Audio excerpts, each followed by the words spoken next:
બેજ પ્રાથમિક શાળામાં તાલુકા પ્રાથમિક શિક્ષણ અધિકારી સંજયભાઈ ચૌધરીનો ભવ્ય વિદાય સન્માન સમારોહ. તાપી જિલ્લાના કુકરમુંડા તાલુકામાં આજે શિક્ષણ જગત માટે ભાવુક ક્ષણ સર્જાઈ. પીએમ શ્રી બેજ પ્રાથમિક શાળા ખાતે તાલુકા પ્રાથમિક શિક્ષણ અધિકારી શ્રી સંજયભાઈ ચૌધરીનો ભવ્ય વિદાય સન્માન સમારોહ યોજાયો.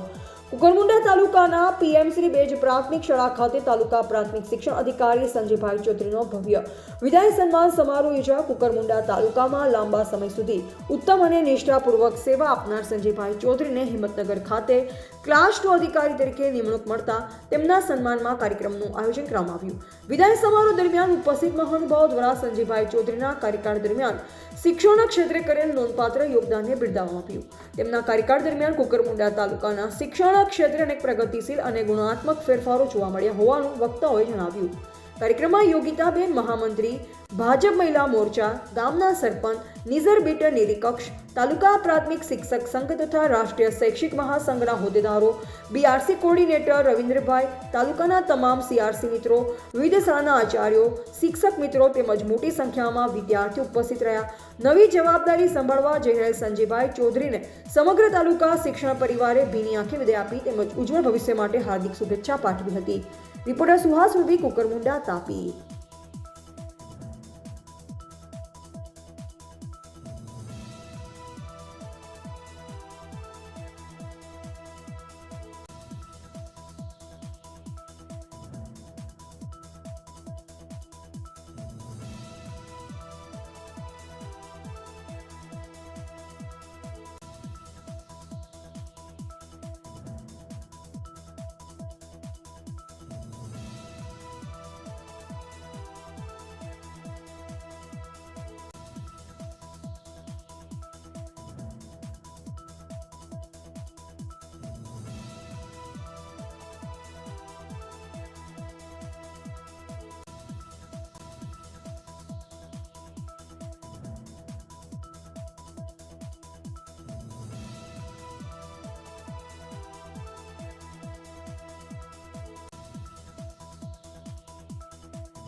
મને ખૂબ સુંદર અનુભવ રહ્યો છે. છેલ્લા 1 વર્ષથી હું કેળવણ નિરીક્ષક તરીકે અને ત્યારબાદ ઓગસ્ટ મહિનાથી તાલુકા પ્રાથમિક શિક્ષણ અધિકારી તરીકે હું કામગીરી કરી રહ્યો છું. તો કુકરમુંડા તાલુકામાં જે 65 શાળાઓ છે એ અલગ અલગ સ્કૂલોની મેં મુલાકાત લીધી અને ગુણવત્તાલક્ષી પ્રોગ્રામો કર્યા અને કુકરમુંડા તાલુકામાં ગુણવત્તા વધે એના માટે અમે બીઆરસી સાહેબ જોડે મળીને ખૂબ સારા એવા પ્રયત્નો કર્યા. ટીપીઓ તરીકે કુકરમુંડા તાલુકામાં તમે ફરજ બજાવી છે, ત્યારે શિક્ષકો છે, આચાર્યો છે, આ બીઆરસી સાહેબ સાથે તમારો સંબંધ કેવો રહ્યો? મને ખૂબ સારો અનુભવ રહ્યો, કારણ કે અમારે કોઈ પણ કામગીરી બીઆરસી શ્રી સાથે સંકલનમાં રહીને જ કરવાની થાય અને કોઈ પણ ટપાલ આવે કે કશો પણ પ્રોગ્રામ આવે એટલે કેન્દ્ર શિક્ષકો સાથે સંકલનમાં રહેવું પડે અને તમામ આચાર્યો સાથે સંકલનમાં રહેવું પડે. તો અમે કુકરમુંડા તાલુકામાં તમામ તાલુકાના આચાર્યો સાથે સંકલનમાં રહીને ખૂબ જ સારી અને સુંદર કામગીરી કરી છે.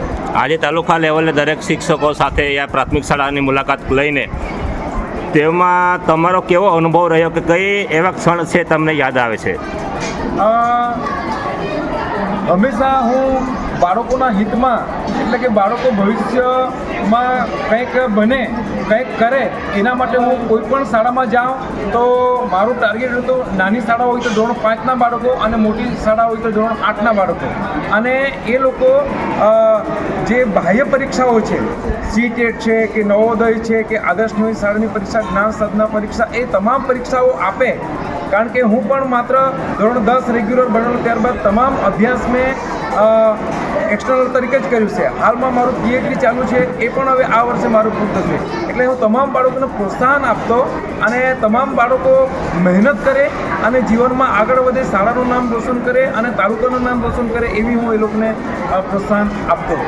આજે કુકરમુંડા તાલુકાના શિક્ષકો છે યા આચાર્ય ગણો છે, તેમને તમારા વતી તું શું સંદેશો આપવા માગો છો?